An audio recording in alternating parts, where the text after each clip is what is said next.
But have you ever seen any of these things? Do you know what happens? Every time I've done, this is my 41st, and it always says go live, and I never believe it. So now what I do, and I see some comments here. So I want to thank Smolder and Duvet for being here. And what's up? But that doesn't mean it's true. This is technology, right? You and I could spend an hour and a half talking, or 4 hours, and then none of it ever happened. So now what I do is I go to my feed. See, I've got 2 computers signed up now. So now what I do is I go to my feed. I go to my profile, and I see people here. So Pastor Derek, thank you so much for being maybe here, right? So now what I do is I go to my profile. I don't see myself yet. So that means what I have to do is I have to refresh one more time. So I refresh. See, having 2 computers is good. Did you know that? Yeah. Okay, so now I have to refresh. I have to wait for it. And I am pretty sure. Let me just refresh it again. Then I have to press this. We're live. I can prove it. We're truly live. We did it. That's exciting, right? Yeah, very good, Adam. Okay, so now it's not over yet, because now that we're live, I have to turn down my music. That was good music, though, right? It was good. It kept you calm, right? I'm very calm. But it made you calmer. It was like being in a tranquil, like a resort, like a spa, right? Didn't it make you think of that? Yeah, I could smell the aromatics and feel the terry cloth robe, I think. Really? Then that's pretty good. That's pretty good. I want some of that. Okay, I think it's all off now. So now we did it. We're live. Isn't that incredible? It worked. Amazing. It is. And we're not just live on Periscope. We're also live on YouTube. So I'm going all over the world right now.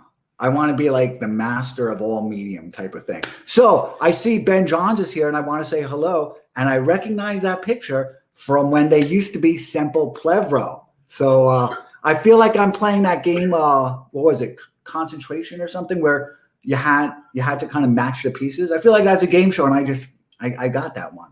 So and Pastor Derek T, I want to thank you so much for being here. It's been some time. You got to join the Investor Series. I was right. Look at Boeing. So, and I want to thank Bo. Do you recognize that picture? Ryan, do you recognize that picture? Do you know who that is? No, not immediately. Okay, that's Tom Cruise. Okay. That's Tom Cruise, America's greatest actor. Okay, and so now I see something else, and I'm probably going to say no to it because I see it already. Trying to get news. Thank you so much for joining us. I can't really tell what that picture is. If possible, please leave a replay of this broadcast up for those with potato level internet. Is that you? Is that you that has like that 10 really slow one? I think I remember that. And Kevin, thank you so much for joining us. Is your phone ringing? You want to get that? Is that like your copying machine? Is that over on your side? Me? I got nothing going on in here. I threw the phone across the room. I was worried we had feedback. No. It sounds like you've got like a copier going there and a fax machine, like an old school mailroom. So I want to thank you so much for being here. This is really exciting. I'm happy to be here. Glad to do it finally. I know. We've been planning this for a long time, right? Yeah. Okay, so before anything else, would you be kind enough to introduce yourself? Would that be all right? Sure. So Adam and I met, we met last year, right, at some point. I've been following you for a while. And, we did. My name's Ryan Williams. I'm president of the Claremont Institute, publisher of the Claremont Review books and the American Mind. How did I get into this game? Well, I did actually one of our fellowships, which I ran for a time when I worked here, when I first started here, a few years after I first started. The Publius Fellowship, which is for like 20-somethings straight out of college who want to have a crash course in political philosophy and American politics. So I came out to here to do that right after college, came out for grad school a year later, and started working part-time, and that was 15 and a half years ago. And I ran all our programs for a while, was chief operating officer for 4 years, and then just took over in September of 2017 a few months after getting married. Wow, that's awesome. Born and raised California boy, born in Santa Monica, but we grew up in North County, San Diego, as the locals call it. We had surf PE, skateboard PE. It was hard duty living 15 minutes from the beach. But ended up going to college in Michigan at Hillsdale, this little liberal arts college. So people would always ask me when they heard where I was from, why the hell did you go to Southern Michigan for college? Why did you leave that wonderful climate? And ended up going for the economics and the political science program there. Great bunch of great teachers, small school. It was a lot of fun. And, I've been pretty adaptable. So the weather for me wasn't too bad. Plus I got to leave for a month in December and go back to the sun and the surf. We're not up yet to Claremont. Can you, did you see that video that I created? Isn't that cool? Did you see that for like the preview? Yeah, I did. Nice, right? Everyone's going to think that you guys did that. I did that. So would you be kind enough to help us better know Claremont and also American Mind? Would that be all right? Of course. So we were founded by some grad students who were friends in 1979. They all had in common this teacher of theirs, Harry Jaffa, who was a student of Lincoln, among other things, a writer about America and American political thought and the founding. They all decided at the tail end of the Carter administration that the conservative movement knew what it was against, communism abroad, but it wasn't really clear on what it was supposed to be for at home. It knew maybe what it was against at home, unlimited government, maybe of some sort. But they thought, there was traditionalism, there was libertarianism, there was sort of a certain strand of economic libertarianism as well, and traditionalism, religious Catholicism. But they always thought that the conservative movement and the Republican Party should take its bearings from Madison, Jefferson, Hamilton, Washington, and then the great statesmen who came after them, especially Abraham Lincoln. So they wanted to teach and write more than anything. We always had kind of one foot in the political world and one foot in the academic world. We had this graduate school in our backyard, which fed us scholars and young staffers who wanted to do think tank work and not just go disappear in academia. And so we were off to the races. There's a 1980s version of the Claremont Review of Books, and then it went defunct for about 15 years or so, and then it was reborn in 2000 under the leadership of Tom Silver, who was our third president here at Claremont. Died very young of a brain tumor, unfortunately. Oh no, that's horrible. Yeah, it's very sad. And then my first real boss for here at Claremont, Brian Kennedy, really helped take on Silver's legacy. Helped Charles Kessler become editor of the Claremont Review of Books, and then sorry, go ahead. I interrupted. I'm really sorry. No, that's all right. And the CRB, as it's lovingly known, was always supposed to be a journal of political thought and statesmanship. A quarterly, we wanted to take up books that would languish but were important to sort of go after the left. As our editor put it in the first issue, like David taking on Goliath, we wanted to take on the left where it was most vulnerable, at the head, meaning in ideas and that sort of thing. So, and then a couple years ago, my colleague Matt Peterson, who worked at Claremont years ago and then went away to academia for a while, and I was lucky enough to have an opportunity to hire him back as our VP of Education. We decided we wanted something a little more punk rock, a little more online. So Matt founded the American Mind, and so it's a mix. It's a mix of 1,000-word pieces, and then we have this monthly, sometimes more often than not, feature where we debate ideas and want to talk about the intersection of ideas and politics. And what year was that? I remember American Mind I know Nick Short went over there. So I remember it from about 2017. Is that about right? It's a little younger. It was founded in October of 19. October of 2019? Yeah. And you and I have spoken before. Do you remember that? We were talking about that a little bit before. Yeah, I think I was grocery shopping at the time. Were you really? When we spoke, I think it was in March. Did you know that? I think so. It doesn't seem like that long ago, does it? It was the latest it could have been because I needed help, right? The latest it could have been, and then I had to hire my own. Okay. The latest it could have been was around June, because that's when I kind of gave up on everybody and just said I need to have dedicated resources for all of this myself. Yeah. So, yeah. So, do you remember what we spoke about in June? Do you remember what we were talking about? Well, we were talking about the market. We also were talking about how there's no way Trump would win. Listen, I always talk about the market. That's like me saying hello. I said, what did you think about the election? And you're like, there's no way they're going to let Trump win. That's what you said.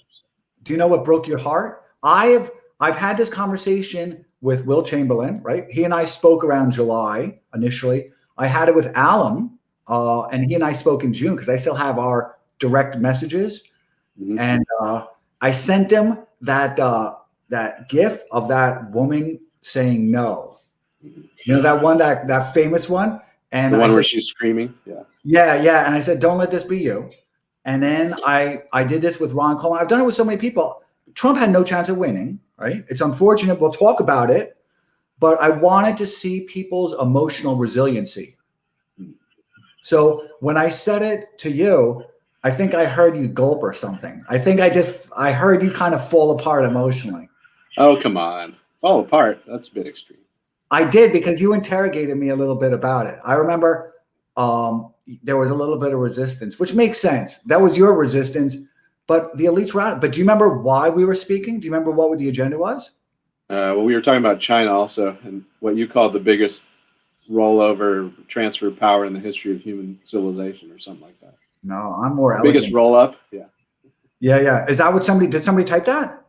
No, so, I think that's what you said. Or okay, maybe I saw you tweet it. Yeah. I call this the fastest roll up of power in history, right? And I've always been very impressed with your organization, as you know. And then I liked what you guys were doing with American Mind. And I needed some journalistic resources and some research resources. And I said, this is the fastest roll up of power in history. And I need some help, because I was getting lost in kind of the intricacies of my own creation, right? There was so much complexity. It went from COVID to that woman, Amy Comey, who was doing that thing with the dog. Then it went to immediately thereafter, like the next day was the BLM protest. And that's just been in the last few months. You know, in January, I started this log actually in December of 2019. Right. So I needed your guys' help. And then you said, well, we'll follow up and we'll see what happens. Do you remember that? Yeah, I do. And here we are. It's a year later. It's almost a year later. It's 10 months later. That's wild. Time flies. Did you expect Trump to win? I thought he had a 50-50 chance. That's what I think I told you. Now, based on the scholars that you guys have had, and we'll talk about it in just a moment, I mean, you have access to a lot of true intellectuals. I mean, we were discussing Darren Beatty a little bit earlier in the afternoon. I think we were discussing Michael Anton, was it? Yeah. Anton? Yeah. I mean, so you guys have like a pool of some really, really smart intellectuals. Yeah, it's true. I'm lucky. I get to work with all these people and talk to them daily. You do. And do you think within that group, everyone was kind of persuaded that Trump was going to win? Did you feel like it was becoming a self-reinforcing loop? No, we had people on both sides of that issue. So okay. My colleague Charles Kessler thought that Trump would probably lose narrowly, and whereas folks like Anton and me and some of the younger folks thought he had even odds or a little better chance of winning. So although that changes, week in and week out with something like crazy like COVID and then the summer of riots. So there were a lot of wild cards that came after you and I talked, Adam. I expected everything. You don't get to say, Adam, that was a fluke. No, I expected all this. If this is the fastest roll-up of power in history, Assange is still in jail. They're changing all the Constitution. They don't care. If you're going to call somebody Hitler, you have kind of like an ethical, moral obligation to humanity. If somebody's been announced a tyrant, I was thinking of torrents, right? To take them out. So two of my favorite folks. Thank you, Jack Murphy. It is. Jack is awesome. I'm going to do a Periscope with Jack. Oh, excellent. You should. He, I don't know how many of his casts you've had a chance to listen to yet. I listen to them very frequently. They're awesome. He is getting truly like a philosophy person. He really is. He's had some great people discussing Heidegger, right? Discussing Strauss. He had Dugin. He had Dugin on. Yeah. Alexander Dugin. He had Michael Millerman. Michael Millerman. So thank you so much for being here, Jack. And we're trying to schedule it now. I'm really excited to do that one because he interrogates everybody, and this time he's going to be like under the bright light. And there was a really good question here, and I didn't want to even get to the questions yet because there's still so much to talk about. But I actually do want to get to them because I think about this a lot. So I think you've got some noise on your side. I'm telling you, Adam, I don't hear anything here. It's the weirdest thing. Okay. All right. It might be the microphone you're wearing. If it might be rubbing against you. That's probably no. It's the mic on the camera. But I'll try to mute in and out so it doesn't get too annoying. Yeah, no, you sound perfect. You sound perfect. I'm beginning to like it. It's like music in the background, so don't even worry about it. So it's an interesting question. I've had this with Paul Gottfried, and I did a Periscope with Paul Gottfried. That guy is sharp, and yeah. Except I was right with him too. I was blowing everybody's mind. So Lex Yusi asks, is politics downstream from culture, or is it the other way around? Yeah, that's a good question. I like to steal from my colleague, Charles Kessler, who says, I mean, culture's very important, but in many ways it's past politics. So it's always this chicken or egg problem, right? And politics, especially founding politics like we have in America. I mean, in many ways, the founding restructured our cultural and political landscape. So it's always a tough question. How far back do you go? But I will certainly concede that culture is powerful, has a powerful pull on political life and shapes the horizon for it. But the question is, what politics and when brings about a culture or shapes a culture or founds a culture? And in America, that's a particularly interesting and kind of unique question because, we're a bunch of colonists, excepting, of course, the natives that were here. We were a bunch of colonists who then became a people. We don't have 2,000-year tradition that's ethnically centered. It's a different kind of thing than you find across Western Europe or Eastern Europe, for that matter. So I'm gonna interrupt occasionally. Is that cool? Because he just says something. Of course. So the word you chose, colonist, right? Yeah. That words are changing their meaning, and I'm sure you guys probably write a lot of stuff about this. I just think about it, right? But words are all changing their meaning. So can you help? So colonist there's a kind of a visual element to it, that there's also some type of land intrusion and violence within being a colonist. And perhaps that's the case, but that's not uniquely the case within American history. So I'm just curious why you chose that word colonist. What, when there's other words that were available, do you think that word was just convenient and there were other words that you might have chosen? No, I mean, that's what we were when we first came to the colonies over here. I mean, well, colonizer might be the more pejorative term that the left would use. I mean, you're right, there's nothing unique about having colonists go somewhere, but colonists who then found a country and separate from the mother country is not that it's not that frequent. Okay. And especially ones who do it in a way that they decide to announce universal principles as the basis for their break with the mother country, rather than just interest or something like that. So that in that way, we have a distinct founding in a way that Europe doesn't.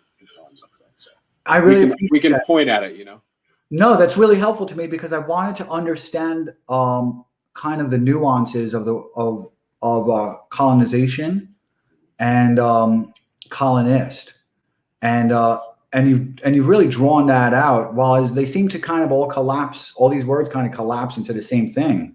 Yeah, and I think one of the left's problem these days with this question of colonizers or colonists is that, I mean, nobody was born from the earth in some specific spot. I mean, even the Native Americans in the U.S. came across the land bridge at some point from greater Eurasia. So peoples and cultures are moving all the time, and I don't think there's anything per se evil about colonizing or being a colonist. It depends on the nature of that colonization and what principles animate it, among other things.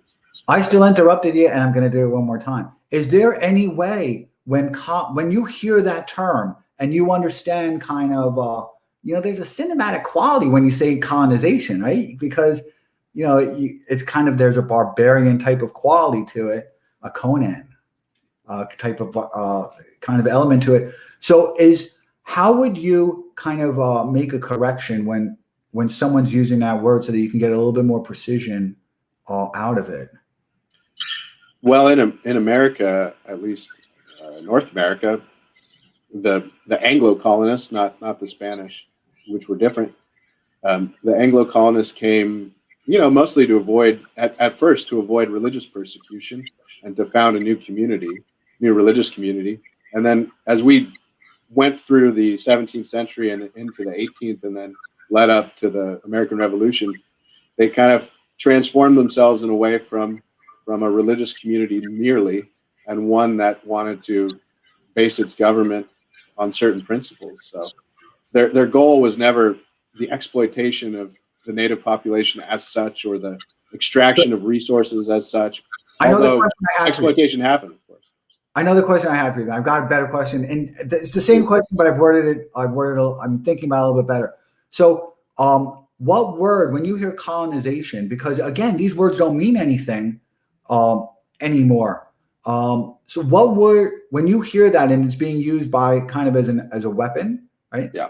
What word would you rather see substituted in that you feel is, has a lot more precision and a lot more kind of a nuance and context to it? Well, it's historically contingent in a way. I mean, the whole globe has been colonized or conquered at this point and is populated. I mean, with some exceptions in the deep jungle across South America and Africa. So, but in the 18th century sense, what term can we use? I mean, we can't give up the term. We just have to say the nature of colonization and its goodness or badness has to do with the goal of the colonization and the justification for it. So, like I said, if it's merely about exploiting the native population or extracting resources, you could put it on a lower moral plane than if you're going to found a new country in a fairly sparsely populated wilderness. But if they've appropriated that, and this is still, I've gone off on a tangent, but fortunately, I've got Lex Yusi's question here, so I can always remember to go back to it. And there's a lot of other interesting questions here. So, if the left, right, whatever the left means, and again, I'm just going to kind of leave that fungible right now.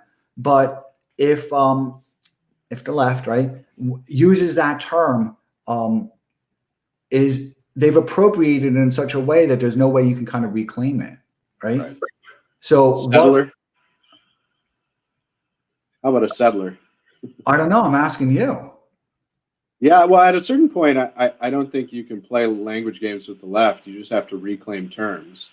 That's a hard thing when you don't control the heights of culture and politics or intellectual life, for sure. So it's going to be a losing game to a certain extent. So you could press your point repeatedly, or you could change the subject, I suppose. So we should not. I don't think we should cede the ground at all that all colonization is per se bad, or even that the movement of peoples around the world is anything new or somehow the product of Western exploitation or anything like that. I mean, it's kind of coeval with human existence, moving around and trying to make one's way, and often running into new cultures. And that relationship can be exploitative and nasty and immoral, or it can be, in service of ends that are noble and good. Okay, so we're going to get, and I'm still going to go back to that later, because it's really interesting, because it's how do you, even calling somebody conservative these days has become such a negative type of thing, and yet I see conservatives demanding to still use it and kind of elbow their way back into recapturing it, and it's a lost cause. Yeah, I think that's mostly right. I'd rather switch to just America or Americanism or American, and try to reclaim that as the vital center of politics in the United States. I think you're right. I think conservatism and conservative. Well, for one thing, it was a brilliant rhetorical move by FDR anyway to brand his opponents conservative and to change his party or partisans from progressive to liberal. So to be liberal, wow. To be liberal is, to be originally in the sort of old Anglo sense, to be in favor of liberty, in favor of liberalization. And that was a nice sleight of hand by FDR to label his political opponents as something sort of perpetually on the back foot, standing against something rather than looking forward. Okay, so during that time period, and we still haven't gone back to this question, but this is interesting, right? So during that time period with FDR, wasn't that also when they kind of recreated, right, liberal, so as to mean something that moved away from Stalin and moved away from a kind of socialism and had a kind of a more gentler, isn't that something I understood, I think, from one of Paul Gottfried's books, that, and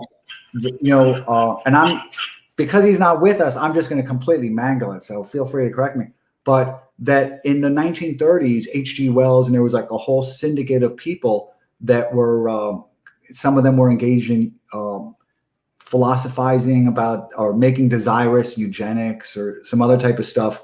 And they had kind of, they gave Stalin a lot of politically heroic attributes. And at that time, when Stalin was no longer popular, I guess, whatever the term is, when they found out he killed a lot of people, I guess, they rebranded themselves back then also, didn't they? Didn't they rebrand what a liberal is then? Yeah, I mean, it kind of started with FDR, but yeah, it was, I mean, as I said, the original Anglo sense of liberal was liberty-loving, liberalizing, sort of free markets, broadly speaking, not in the dogmatic sense that some of the right uses it today, but individual rights. And then so FDR's appropriation of it was a way of him transferring, progressives got kind of a bad name around World War I and the kind of draconian measures that the Wilson administration took. And then there was the era of good feelings with Coolidge and Harding after that to try to go back to normal after the progressive excesses. So one of FDR's great innovations in 32 was to rebrand them liberals to get away from the negative connotations of progressive. But I think maybe the rebrand you're thinking of might be more of the 60s variety, which was to again reinvent liberalism as kind of a witch's brew of sexual liberation, feminism, and civil rights, sort of the advance of civil rights. Okay, so now we're gonna answer his question, right? But that was kind of an interesting place, right? So Lex UC again says, "Is politics downstream from culture, or is it the other way around?" And you made it kind of situational, within different time frames and different kind of opportunities. Yeah. Okay, so can you respond to that? Yeah, I would say, yeah. So we can refine that and say sometimes I think in realigning elections or what some people call regime politics, at foundings, at big inflection points, after big wars like the Civil War, after big realigning elections like FDR's 1932 win, and then, I mean, the Democrats dominated Congress until the 90s, basically, almost uninterrupted. So that at those times, you have those big inflection points, and politics can kind of command large national majorities and rearrange they can rearrange the political and cultural horizon for the country. And so I think so maybe in normal politics, culture influences politics more than in regime politics inflection points. They don't come that often. And a nice hybrid was the Reagan Revolution, as Reagan called it. Wasn't really quite able to realign American politics, but he did shift the national ground of politics to the right somewhat. And even a man like Obama recognized this and wanted to do the opposite and shift national politics somewhat permanently, or at least in an enduring way, back to the left. And I think Obama succeeded in that in many ways. Culturally to the left, but they were still doing a lot of things. Yeah, well, you shift politics to the left, and then, yeah, I mean, neither Obama nor Reagan, I think, could affect a real realignment. They couldn't command this big national majority that lasted for a generation. So they were not able to shift the culture, although they kind of nudged it at the edges. Okay, so in answering that question as best we can, because this is a really interesting question. I actually think about this, and it's come up pretty much in every conversation with all the intellectuals and conservatives, right? Because it's so interesting. Is right now the phase that we're in, whatever it is, right, wherever we are right now, is this kind of occurring because of money cascading down from politics? Or is politics kind of being reactive to a groundswell? I don't know if I'd call it a groundswell. The one complicating factor we haven't talked about is, what has shaped our current cultural landscape more than anything else. I think we could say education, or the change in education policy. It started at the elite level and then went into the education schools, and now it's all through K through 12.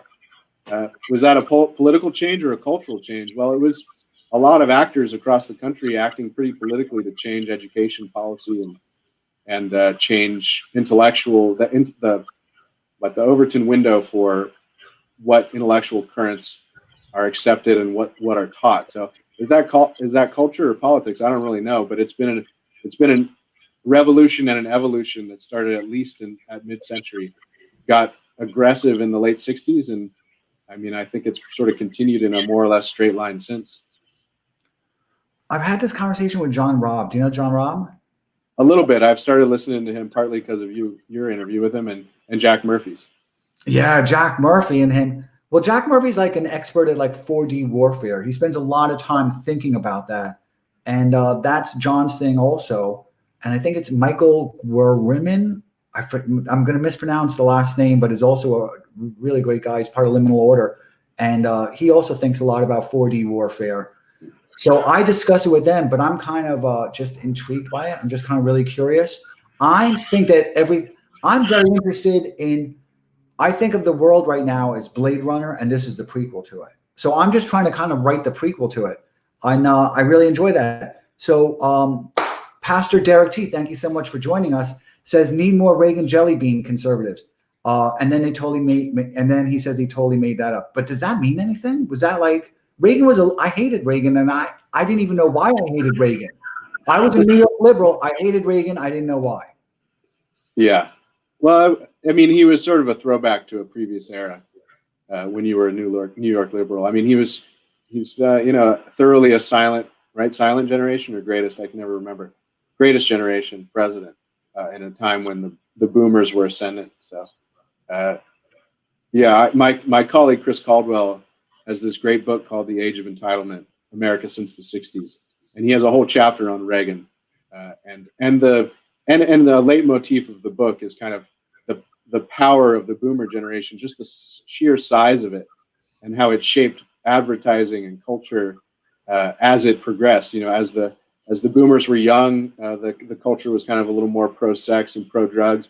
As they got into the 80s, it was more pro-markets and making money and a little more buttoned up, and it's sort of a fascinating. So that's another question we haven't talked about, is the influence of the largest generation of the last century by far, the boomers. You should have Helen Andrews on. She has a new book on it called Boomers. You know who I saw tweet that out, and I didn't really understand it, but I didn't want to get into the exchange right then, was Jack Posobiec. Mm-hmm. He tweeted something. I have a good memory. I remember all this type of stuff. So he tweeted something about like blame the boomers, or it all happened with the boomers. What does that mean, though? Well, I mean, Helen's thesis, I haven't read the book yet, but I've just, I've read some reviews. I plan on it, but it's on the giant stack. Her general thesis is that it's a generation that inherited wonderful civilizational capital and squandered it.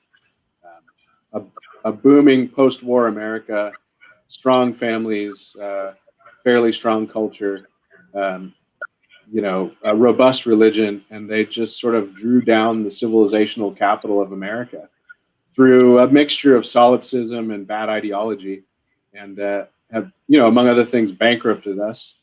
And by voting themselves kind of benefits that they'll probably be the last generation to enjoy, because the punch bowl has to get taken away at some point. And I don't know, we're testing modern monetary theory right now, right? How long can we float on an ocean of printed cash? So were the boomers kind of the woke generation of their time? Yeah, I mean, they were, I forget the exact generational thing, but I think they're born between 48 and one of our listeners here can correct us, but 48 and 20 years after, more or less. When does Gen X start? 60, 68, I guess. So yeah, it's that little cohort. It's that huge baby boom after World War II that really was the largest generational force in American history, or close to it. I mean, just very dominant in terms of its size and influence, whether it's in, as I said, culture, advertising, sort of all that stuff. And it came about with the decline of the. There's a good essay right now in American Affairs by a smart guy named Aaron Renn, R-E-N-N, about this guy named Digby Baltzel, and he's a sociologist of the WASPs. And so with the rise of the boomers, you also had the decline of the WASPs, and that sort of shaped our culture as well. Really? That's really interesting. Essay worth checking out. Yeah. There has definitely been, when I think of the WASPs, I think of Bill Kristol. You know what I mean? He's not a Protestant, though. White Anglo-Saxon Protestant. Yeah. But I just have that imagery of him. Interesting. Yeah, their cultural and political influence started to wane. Right around World War II, and then aggressively after it. So just so I understand this, because again, I saw Jack tweeting it, and I was very curious about it, but I was curious about it for like that 1 second, like that Twitter second. So were boomers when you say that they were the ones that were writing themselves big checks back then, right? Big government checks back then. Was there kind of already beginning a collapse in kind of American values and where we are now? How much of that can you trace back to that time? I mean, are you just seeing just a continuous progression from them? Was that? Well, I think they set the stage for it, especially with the kind of soft cultural revolution of the late 60s and LBJ's Great Society. Liberalism kind of has a couple points at which it redefines what the American way of life should be. FDR was very clever. He sort of took the founding principles, took the Bill of Rights, and then added, sort of the entitlement state on top of it, but defended it in terms of just updating the founding, which I think he was doing a little more than that. I think he was going a little deeper. He was appropriating and transforming more than just adapting. And then, so that's kind of the rise of political liberalism. And I'm stealing again from my colleague, Charles Kessler. And then LBJ is really cultural liberalism and the rise of, and LBJ was not really, he was riding that political wave. He wasn't necessarily fully bought in himself, being from the previous generation, but he kind of lost the youth in Vietnam famously and couldn't run for re-election, or decided not to. But he did sort of permanently alter, both through the Civil Rights Revolution, which was quickly co-opted in various ways and is powerfully shaping our politics now and continues to also just the aggressive expansion of the national government. I mean, people forget FDR was a big government New Deal liberal, but the state was still pretty small until the expansion of the national security state under Eisenhower, Truman before a little bit, and then Eisenhower especially, and then the expansion of the welfare state. That's when it really blew up, was LBJ, and with an assist from Richard Nixon, at least in his first term. So can America kind of, was that irrevocable? Were those changes irrevocable? Where we are now, can those things ever be rolled back? Forgetting about the debt for 1 second, because economies can grow out of debt. One of the things I thought Trump did very successfully, although it wasn't sustainable, but these things are what they are, right? Particularly, is he did grow us out of some of our obligations for servicing debt. I mean, we were getting some good GDP numbers, that could service our debt, as opposed to where we're kind of going to now. So putting the debt out of the way and just saying we're going to cut some spending, right? We'll figure it out. Is it irrevocable? Can we ever go back to even the way it was in the 60s and 70s? Where can we go back to? Well, I don't know. I don't think anything's faded in politics. I don't think anything will last forever. I don't really believe in, this is going to be provocative, but I don't really believe in permanent progress. Things can always revolve back to something, usually, unfortunately, pretty bad. So there's always civilizational collapse. That always could happen. And then when you rebuild from the ashes, who knows what has been reshuffled and how, and who's going to be ascendant, and what arguments will have traction. But I think it would be pretty hard for us to go back to a pre 65 America. I mean, the family isn't what it is. Religion has been transformed. The societal and cultural resources that we have to shore up America are just different now. It doesn't mean we can't get to a healthier place with some prudent leadership, but I think, in a certain sense, it's hard to really go back. I think we had the founding era, we had the Civil War, which really sort of, and the Civil War amendments, which really transformed America. And then you had the Civil Rights Movement and Civil Rights Act and immigration. I mean, we've had 100 million new people come into the country after the 65 Immigration Act. So I don't think that means it's an intractable problem, but it's a transformed country in many ways, and you have to deal with what you've got rather than wish for the past. But our mission at Claremont is to restore the principles of the founding. I know that doesn't mean to just roll everything back. I think it has to mean to adapt what we think are permanent principles to new challenging times, and to do more good than harm. And Lance, thank you so much for being here. Living Logos is here. And I was on his Periscope, and I was talking, I think it was in August, about the transformation of our people operating system. So something that you guys are doing there, and with all the intellectuals there and with all the writing, is you guys are kind of observing it. I don't know whether you guys have kind of given it a label yet, but I think of it as the fastest roll, not just the fastest roll up of power in history, but I think about it as a complete transformation of our people operating system. And I don't know how recoverable any of it is, because people aren't going to remember the way it was. And so I think you guys are important because you guys are a historical record. Thanks, Adam. Yeah, I mean, look, one of the preconditions, I think, for restoring some semblance of health in the people operating system would be the education establishment. And COVID has opened up some interesting possibilities in that regard.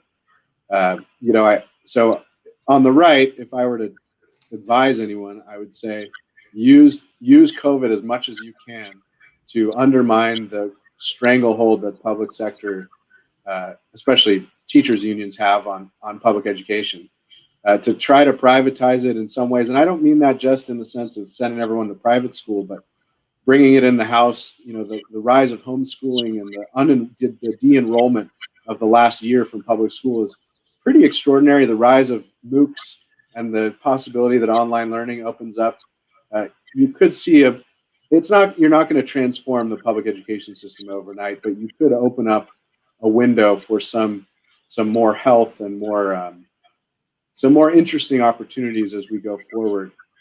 And so I would love to, we have friends who work in that space, good friends at Hillsdale College who, they've got like 25 charter schools across the country now. So they're actually reforming public education. I mean, 25 schools is not going to transform public education, but there are a lot of opportunities, and that would be where you'd have to start. So is it possible?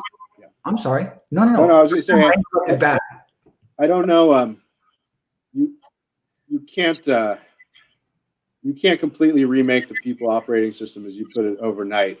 But I think you can introduce a nice infusion of health and vitality into it, using a global pandemic as a kind of a teachable moment about what we're getting for what we're paying for education. So what I think is, and I want to get to Living Logos question to Lance's question, because I'm sorry, Lance. I meant Chance. I want to get back to his question, but before I didn't get to his question. Before I get to it, I don't know if it is recoverable, because I think the megacorps have taken over. They've used Trump as kind of like as their umbrella. I mean, everybody basically knows. I mean, that everybody got the Trump wash themselves, right? Kind of launder their own kind of mischievous. They laundered through Trump, basically. And I was with Amanda, as you know, for 4 hours 2 days ago, right? And what her movie is about, and what Lee Smith's book is about, and his recent article, "The 30 Tyrants," is about how they broke. Essentially, his article was a little bit different though, but his book was about how they kind of broke the Constitution. That Congress broke it, and now once it's been broken, I think people won't remember the way it was before. When I don't think COVID ever ends, right? I don't think the masks ever go away. I think of this as Dark City. I don't think people will ever remember the way it was. With that being said, and I've told this to Lee, I've told it to Amanda, I've told it to Jack Posobiec, I've told it to a lot of people. I think they're very helpful for historians in the future. She calls it like a time capsule. Do you know what I mean? She said when she was making a movie, she thought about it. It's kind of a purpose and a utility several years out. Yeah, I don't know. There is at the same time this large political force in the country that decided to thumb its nose at the ruling regime in the last election. So that's a pretty potent political force you can work with. Now the question is, and I think you and I come on different sides of this, Adam. The question is, to what extent is our national political life kind of fake, right? To what extent is that large political force sort of never going to be allowed, especially through their representatives or through a future president, to politically rule, as my colleague John Marini might put it. That is to say, to campaign on a set of issues and then actually do something about them that might go against the aligned interests of corporate America, big education, and the bureaucracy. I think that's an open question, but I don't know if maybe I have a little more faith in the spiritedness of the American people, and they're a good portion of them not really. I know you don't. Yeah, a good portion of them just saying no to permanent COVID, permanent half lockdown, and permanent masks, among other indignities. You can't do that. So as a kid, I loved Muhammad Ali. Right? I love the fact that he gave up his career for Vietnam. Right? And I like the fact that he was kind of like agitating the white man. I thought that was pretty cool, but I also understood there was a whimsy to it. Even as a kid, I understood there was a whimsy to what he was saying. He was extremely articulate, extremely elegant in the way he presented himself. He was very good with kids. He used to come to my school. Oh, really? He did camera at my school. And so I loved him. I love that kind of rebellion. At the same time, I was amazed when he came back and he won the title. And as a kid, I read a little bit of Martin Luther King. Not much, but I've always enjoyed speeches. I enjoy speeches a lot. And he could write. Unbelievable. He had a lot of theological background to him. I'm sure you know all this better than I do. And his writing was really good. So he always expressed kind of beware of our own people, right? And beware of kind of the mediocre white guy and all that type of stuff. But he also said, beware militarization of the police. And that's haunted me since I was a little kid. And when I saw Antifa, it was very clear that the consequence of Antifa was going to be a counter to it, which is going to happen, right? And they're going to use that as an opportunity to do what they're doing right now in DC. Jack Posobiec did a Periscope. He's walking around DC. Did you see this Periscope? I haven't seen it yet, no, but I have all my friends there, and I hear it looks like Baghdad, except with more homeless people. It does. That's never going to go away. So but it wasn't Antifa that precipitated that, Adam. It was right wingers trying to protest the election. So I disagree, I guess, with the alignment of the regime. Well, I mean, the causal thing wasn't Antifa. They let Antifa run amok all summer, didn't they? But that, and so one of the things that Amanda said, and I was listening to it again today, it's 4 hours long. I listened to the whole thing again today, is that those people in who did the protest, they had been peaceful protests all over the place, and they were doing great, and there was no organization that was provided to them, no infrastructure or stability that was provided to them really by the RNC. So I understand that behavioral errors can happen, and there was a lot of instrumentalization of it. They had agitators in there, but if you're going to let the right loose, you're going to create. If you're going to let the left loose like that, you're going to create a situation where there's no safety valve for the right. And I saw this happen in Europe. I lived in Europe with Nancy for a while. And where you had real neo-Nazis there, not like in America, you have real neo-Nazis there. They're very nostalgic for that time. And when you bottle up everything, it's going to explode out. So the right has to explode out. And the right has actually been very restrained, I think. I think even the more aggressive right has been extremely restrained in their response. And maybe because they think of some type of consequences it would have to, maybe they understand how that would be broadcasted by the media, and it would destroy a whole, type of resistance to the resistance. Yeah, and I think they're, even on January 6th, there was just a few hundred knuckleheads who got in and rampaged around the Capitol, and I think the rest of everyone else. I have people I know who were there, and for the most part, it's just a bunch of peaceful sort of First Amendment petition your government types to see if they could make their voices heard one last time about the election. So I think the right, we saw this starting with the Tea Party, and then we see it a little also with the MAGA crowd.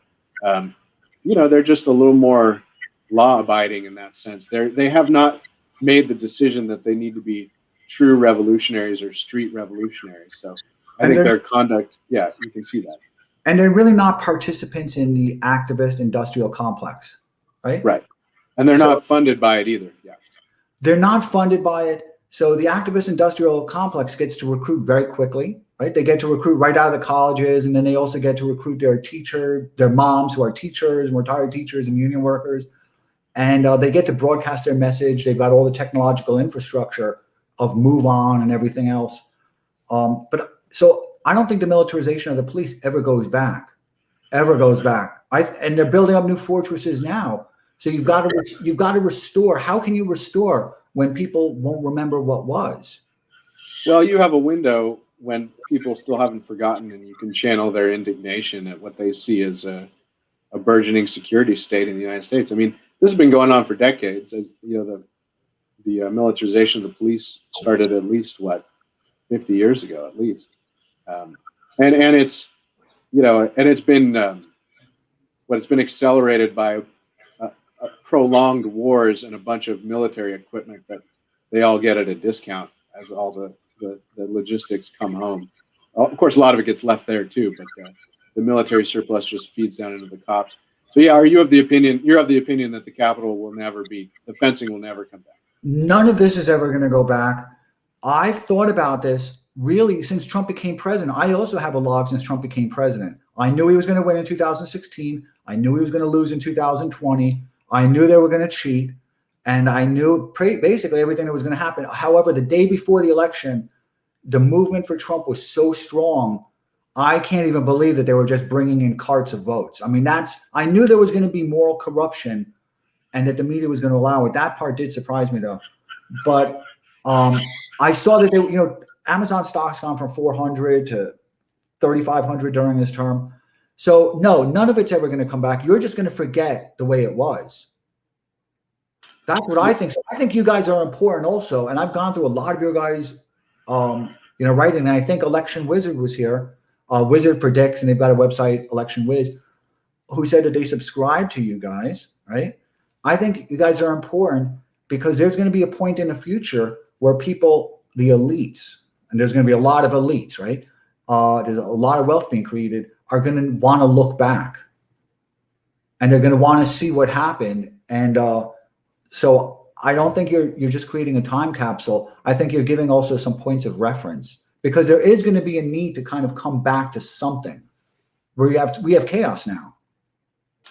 Yeah, and I think, well, I think the aggressive anti-American mendacity of our current ruling regime is going to provide some opportunities to remind people now, and not just future historians, of what they're missing out on. So we just founded this new center in DC, the Center for the American Way of Life, and that's going to be what its task is going to be, which is to remind people of what, both on the intellectual level and then on the policy level, what we should do about all this, to the extent that we can do anything about it. And I'm more hopeful than you, Adam. I'm hopeful. I didn't say I wasn't hopeful. Okay, I'm sorry. No, what you said was very interesting to me, because you said that one way to respond to this is kind of a COVID tactic, right? Is to use that as a kind of a lever, as a wedge, right? And I think that's very important. It was very interesting what you said to me, because I had never really thought of it like that. The homeschooling movement, that was kind of chipping away at this administrative state that's getting too many people. It's getting too powerful. I think there's a lot of hope. I've seen the Bitcoin kids create tremendous wealth. They've become kind of unique sovereign individuals in themselves. They created a kind of a mythology about currency, and they made it come true. I think there's lots of ways to kind of get back. But I think right now what we're trying to do is we need to figure out, the plebs, and I'm not really a pleb actually, need to mediate with the elites, and I'm not really the elite. There's nothing in the middle between them. The elites are really cruel right now. So hopefully the plebs can kind of elevate some intellectuals. And that's what you guys are doing where you are. You guys are building up an intellectual kind of war chest. Yeah, and a coalition, we hope. I mean, we've had about 800 fellows come through our programs over the years. I mean, we haven't kept in touch with everybody, but there's a good critical mass of them, probably 400 strong, who they work in policy, speech writing, they work at think tanks, they work at the state level, at the national level. You know, that's you need more than that, of course. It's not the case that with 1,000 great people you could run a country, not this size. But there are a lot of others out there too. So I think there's an opportunity to really, my colleague Matt Peterson coined this term. I don't know if he stole it from somebody, but I like it. You've got to mega before you MAGA. You have to make your elites great again before you can make America great again. And I think that's true. But it has to start with the educational system. And right now, the heights of education still reward you attending them, even though they're corrupt intellectually. So you get into the Ivies, and it's a ticket into the upper middle class for the most part. Okay, so there's a lot of questions here. Now we're going to get to them, right? And I'm going to switch computers, right? So you're going to have the whole screen to yourself. It's very exciting, right? So you're going to have the whole screen to yourself. I'm going to see you back here in like 3 minutes, right? And can you respond to the living to Chance? And Sure. This is interesting because I get a lot of my news from Cernovich. They kind of curate my mind a little bit, right? And I saw that Merrick Garland declined making any type of declamation about citizens and what kind of defines a citizen. And are now they just, anybody who crosses the border, are they now just an American consumer? With that said, I'll see you in 5 minutes. It's all yours. Okay. Thanks, Adam. Okay. Yeah, the Garland thing is extraordinary. There were many on the right, the center right, who said, oh, Merrick Garland, he's very respected. He's not going to go fully woke. This is the best kind of attorney general. I even believed it for maybe the best kind of attorney general you could have out of a Biden administration. I even believed it for a few minutes, but the hearing today was pretty revealing. He declined to call illegal immigrants illegal, to call them criminals.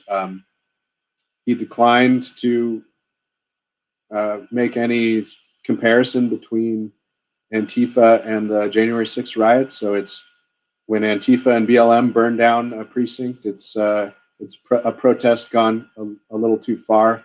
And when a few knuckleheads or a couple hundred even break into the Capitol, break some stuff and poop on a desk, and even cause some death kind of tangentially.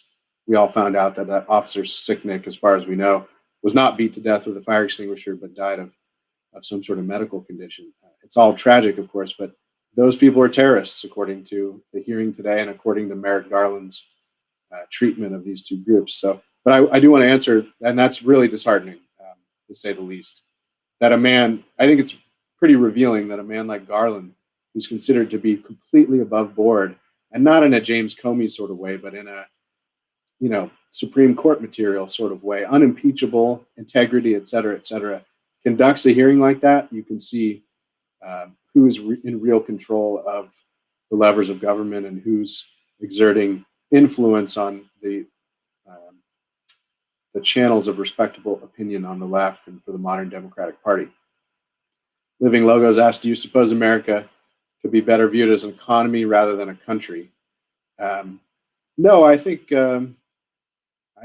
that's been the way the libertarians have sometimes looked at America, that it's an economy with a country rather than a country with an economy. But it's still all the people who live here, and they exchange with one another through the economy, but there's something more than just the economy. And look, corporate power responds to political power and responds to cultural power and is shaped by education. So I just think there are a lot of levers with which to improve America and make incremental steps that are good rather than bad. And I don't think anything's faded. And as I said before, it can never fully go back, but nothing's inevitable in politics. It can always, as long as we have representative government, to a certain extent, there's hay to be made. Now the question is, how much representative government do we have left with the size of our bureaucracy and the capture of and influence of our Fortune 500 companies? That's the big open question. Can I tell you something? I missed one of the things you said, and I'm so interested in it. And I wish I could get his question up, but I can't find it right now. With Chance's question is, if we allow just open immigration in that way, what distinguishes an American from not an American? Yeah.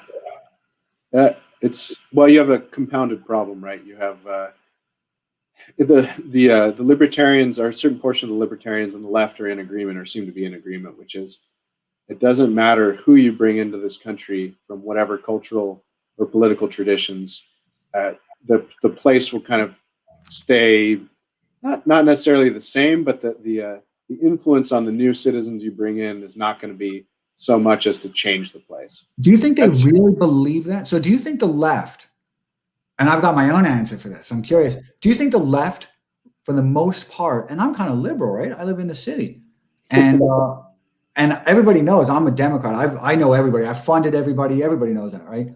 So do you think the left genuinely believes this stuff with open immigration and this? Because it intellectually just makes no sense. I mean, you can't have an honest kind of conversation with your, with the daemon on your shoulder, right? You can't have that, and it just doesn't make any sense. So do they genuinely believe it, or do you feel that they're just saying it to keep compliant with what's required of them to keep their jobs and to preserve a social status?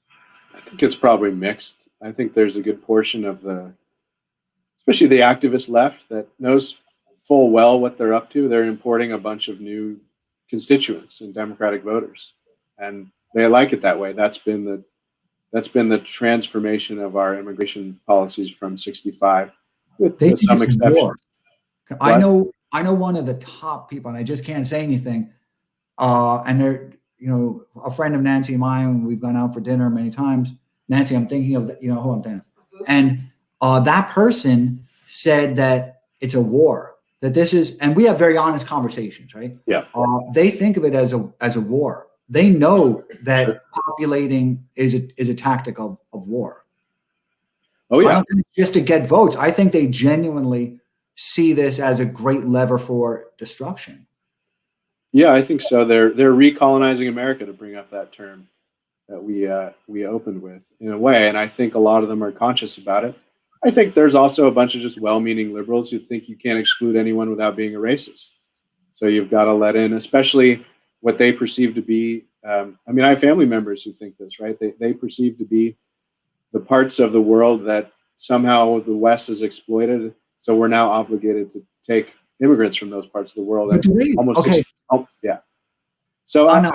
yeah, and I think the libertarians think that if you just need lots of people to fuel the economic machine, and if you give them liberty and can reach them, then they'll all be good small R Republicans, regardless of where they came from, and pretty quickly. And I think that's just naive, like you do. So, Rail Fanning Points, thank you so much for joining us, and thank you for joining on YouTube. And you got to get an image, though. You got to get an image. Images are cool. So, says the GOP is a terrible party. It's not serious. It's a grift. It doesn't represent the economic, social, and political interests of its base. It's at war with its base. And I'll tell you, I had a conversation. I did a Periscope with Ali. We talked about Stop the Steal. I've done Periscopes with Will, who's great, who kind of has a great sense of kind of litigating and what was going on within the court system. And we discussed Kelly Loeffler and Purdue. Had one. I've had a lot of these now at this point. So, but the one with Ali and the one yesterday or 2 days ago with Amanda, both of them have said that the campaign and the RNC were not supportive. That in many ways they were kind of sabotaging, and she gave an instance. I think it was with the RNC, or maybe it was with the campaign. I don't remember, where they weren't paying the bills, just a regular cost of mailings and putting covers on things. They just weren't doing any of that. Yeah, I think that's right. I think Rail Fanning Points is correct. A certain portion of the GOP is at war with its base. The establishment GOP, who really always regarded Trump as a kind of a hostile takeover, and never really understood the extent to which he powerfully tapped into dissatisfactions in the base that are of long standing, of 30 years now, on immigration, on war, on trade, and that sort of elite establishment part of the GOP on those issues is more aligned with its larger money corporate donors, who are kind of open borders, are a certain portion of them are pretty into war because it's profitable in various ways. Oh yeah, I mean, this is Eisenhower warned about this a long time ago, right? The military. But now we've got the COVID industrial complex, right? Yeah. We've got, which is never going away, the COVID industrial complex. We've got the pharmaceutical industrial complex, right? And they're all at war with. I think they're all at war with Americans. We've had no protection. The pharmaceutical industry spent $10 billion in 2020 on ads. $10 billion on ads. They do $1 trillion a year in business, the pharmaceutical industry collectively. About $500 billion of that is in America, right? So they spent $10 billion as a drop in the bucket for them. And they spend a lot of that on Facebook. And it's not just ads and commercials. It's also those Facebook groups, like the doctor-patient advocacy groups. So they're at war with us, but we don't have anybody. Nancy, the battery's low. We don't have anybody protecting our interests. We don't have any soldiers on our side, right? We've got no helots and we've got no triremes. We've got nothing. Well, I don't know. You have a growing insurgency on the right side of politics. We'll see how that shakes out. It's hard to predict. And Trump will play a big role in that. Does Trump go away? It depends. I mean, they might throw him in jail if they can. So that would be one way of him going away, I think. Do you expect that to occur? I think, I don't know. I mean, I'm not up on the Southern District of New York case against Trump. I saw today that the Supreme Court declined to shield him from having to release financial info. So they could lock him away white collar style for a decade to get rid of him. Let me ask you a question. Same question, and there's a lot of questions here, so we're going to get to theirs also. This is what I told Paul Gottfried and Joseph Cotto on their show, and because I wanted timestamps, right? I really wanted timestamps. I said, and I'm going to ask you the same question. They throw Trump in jail. What are you going to do? I don't know. We'll have to see the circumstances in which they throw him in jail. Under any circumstances, there's going to be kind of a Monty Python judiciary system engaged, right? What do you mean by that? Well, there's an absurdity to, the legal treatment that he's gotten. Yeah, especially compared to his peers in Even politics. even forgetting about his peers, and even just forgetting about the cordiality that happens amongst elites, and it just happens within a system. There's an absurdity to it. So, when I see all the militarization of the police, I see a takeover. I see they want to take out anything that's going to permit dissent. And I really wonder about this. If Trump were thrown in jail, what could people do? And let's say it was cooked up, or let's say it wasn't. Yeah, I think we'd be well over the threshold of a rolling revolution. I think we're halfway over it now. And if you did that to, especially those millions and millions of people who admire him and thought he spoke for them, I think that it would be the last thing you'd want to do if you were on the left and you thought you were being actual good stewards of American civic fabric. I mean, I think it would be the biggest provocation, national provocation in decades against millions and millions and millions of Americans. So you'd have to catch him red-handed in some egregious crime, I think, to really justify tossing him away. And Okay, I think so let's say you don't go after Trump because you don't want to create a convening force, right? Stop the Steal essentially post-election would have been able to scale some type of an infrastructure for recruiting, for retaining people, for just kind of operational, right? And these are collapsible corporations because you got to go to different states, and you open them and shut them, and you hire and fire. So would have effectively been that. So if at that time I thought that they would not do anything to Trump because they don't want to create a convening force for all these 75 million people. These 75 million people are all locked up right now, and there's really nothing that they share. There's no kind of moral agreements or even language agreements. And then if they were to throw Trump in jail, they would all kind of agree on this one thing: get Trump out. Right. It's been one of the points a couple of my colleagues and friends have made, Angelo Codevilla and Tom West, Tom more in private than in public, and Angelo in public, writing about it, saying, one of the benefits of COVID is it basically keeps people from associating and keeps them from organizing, as you just pointed out, Adam. So it's a powerful force for political control in the kind of more traditional sense, not just in the sense of keeping everyone scared, but in really preventing them from exercising their right to free assembly and doing something about a condition that they find intolerable. So yeah, I agree. Okay, so Rich, thank you so much for being here. I don't know who that picture is. That's kind of a cool picture. Do you know who that is? I don't. That's kind of cool, right? So Rich says Strauss and Howe, Boomers, 1943, 1961, and Xers, 61, 81. Thank you. I was a little off. Okay. So, and I've learned a lot about Strauss because he wrote about Machiavelli, who's my favorite political scientist. Real Founding Point, actually, thank you for another really good comment, because there's a lot of comments here. Says, Trump let Antifa and Black Lives Matter run amok. Trump was weak. He didn't have a very coordinated, kind of a harmonious response within all of his communication shops and everything else. Yeah, that was tough. I mean, with COVID too, right? COVID and Antifa BLM. He vacillated on both. He did what Teddy Roosevelt said you should never do, which was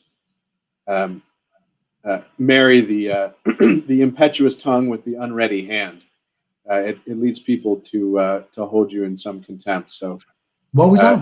What was that? Yeah, Teddy Roosevelt. He said, in foreign policy, at least, you never want to have the impetuous tongue joined to the unready hand.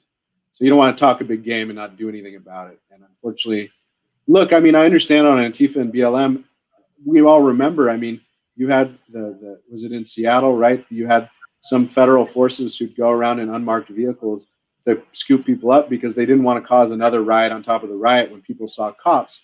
And you had just complete lies spilling out of Speaker Pelosi and the left media saying they're unmarked. They had pictures with a headline saying these were unmarked federal agents without insignia on their jackets, and you could zoom in and see that they had their name and what agency they worked for. So if he did anything over the summer, he would have been castigated as a proto-Nazi, and fascism was here in America. So he was really kind of damned if he did and damned if he didn't on the riots. Now he could have muscled through that maybe and restored some order and made a comms coup out of it and turned it to his advantage. But it didn't seem to me like the prospects for that were great. And I suspect internally, this will all come out eventually, right? I suspect, well, maybe it'll come out eventually, but I suspect internally there was very little enthusiasm from the brass for doing much about BLM and Antifa. Maybe early on, but then they kind of all fell in line, especially after the tear gas around the church and around Lafayette Square outside the White House. They kind of circled the wagons quickly and said, no, we oppose using the military to put any of this down. So that I suspect they would have done that earlier with any real enforcement over the summer. He was in a real tough spot. Against Black Lives Matter and Antifa, it seemed like he was getting outboxed. He was getting punched silly. It seemed like the left and all of the kind of infiltration that was happening from other countries and kind of all the antagonists that were that were here were very they were synchronized, right? It was like a synchronized row team. Have you ever seen those synchronized row teams where it's just like an art form, how the paddles hit the water at the same time? He was getting hit. Nick is here. Nick is still a newlywed, right? Isn't that right? He is. He is. So thank you so much. Do you know that I spoke with Nick also about the same time I spoke with you? Did you know that? No, I didn't know that actually. Yeah, I was telling Nick at that time that I've been working on so much stuff because I was probably one of the first people I know of that was able to observe that records were getting pulled out of the Library of Congress, that they were getting 404'd, because I hard copied them and I saw that the original source was no longer there. And then articles that I had from March 11th, from March 12th, from the Washington Post and from various other outlets and different about COVID and about a whole bunch of different things had been reworded. Yeah. Stealth edited. And I watched it. I have a video thing watching it happening. So I spoke to Nick and I was like, Nick, I need help, man. This is kind of hard. And he said, I'll get back to you. So that's pretty funny, right? Nick is awesome. I'm very optimistic. I even told everybody knows I'm a big bull on the market. And I've called up everybody. I've DM'd everybody and said, you got to buy this market. This market's going to go to 100,000 so quick, you're not going to believe it. Are you investing in the market? I am. Okay, good for you. Noodles for you. So thank you so much for joining us. And I recognize that picture. It says, Adam, do you feel bad donating to leftist bad politics and will donate to the right? I hate the right just as much as I hate the left now. I am, when I think of the obstruction of Trump, I think it was more done by the right than the left. I mean, that's just my take. He didn't get any support from the right. The left is supposed to be kind of his adversary, right? That's just kind of the way politics works. And the party out of power is always using tactics against the party in power. I thought it was the right that killed him. I thought Mitch McConnell killed him. I know Navarro. I was working with him. I knew him on the infrastructure bill. He was killed by Mitch and Mitch's wife. I know exactly what happened on the infrastructure bill. So I don't give to anybody anymore. Andrew Yang just hit me up. I might give something to him just to keep him quiet. Some friends of mine are running for mayor. Nah. I feel bad that I've given people money in the past, though. I didn't know it was going to wind up like this. I really didn't. I really didn't. So we're going to continue on because there's a lot of stuff here. And I want to get to this. I have to scroll to where I found this comment because it was a really cool comment. What does this mean exactly? I saw a lot of people talking in response to this. D907, a whole bunch of numbers, and a cute puppy says, and CNN and NBC both paid Sullivan $35,000. I saw a lot of comments about that person's post. Yeah, they paid the well, so, I mean, he's just an opportunist on the left, and I think he's on the left. It's hard to tell, but yeah, he got arrested and released, and they paid him $35,000 each for his video of the military vet getting shot and almost dying live. It was pretty sad. Julie, I forget her last name. Forgive me. So there was a video that somebody showed me that alleged some type of a conspiracy theory about that person shooting. I mean, think they put it on Rumble. There was an absurdity to it. So, Wizard Predicts, thank you so much for being here. And I've persuaded Amanda to write a really cool article. She said something very interesting about the difficulty that Trump had hiring and retaining, good quality people. Yeah. Did you see that tweet? By the way, I put a 2 minutes of her talking about it. I think I did, and I've heard her say that before too. Yeah, she's really eloquent with it, right? And she expresses kind of an outrage, but she does it kind of gently, but So Wizard Predicts, hopefully she's going to write an article for your election whiz. So thank you very much. So Wizard Predicts says many say the right largely retreated from the battle for academia. Do you agree with that? And was it a mistake? I don't know if they retreated. I mean, they were pushed out, right? You have or sort of edged out. Claremont McKenna here in my backyard is a good example. The political, it was a school founded. Well, it was Claremont Men's College, which was founded after the war to kind of educate veterans coming back on the GI Bill. And it was merged with a women's school, so Claremont McKenna was the co-ed version. And it had a pretty conservative faculty, and especially a conservative politics and economics faculty for, a good 5 decades or so. And it's just been in the last 20 years that the hiring has gotten progressively worse.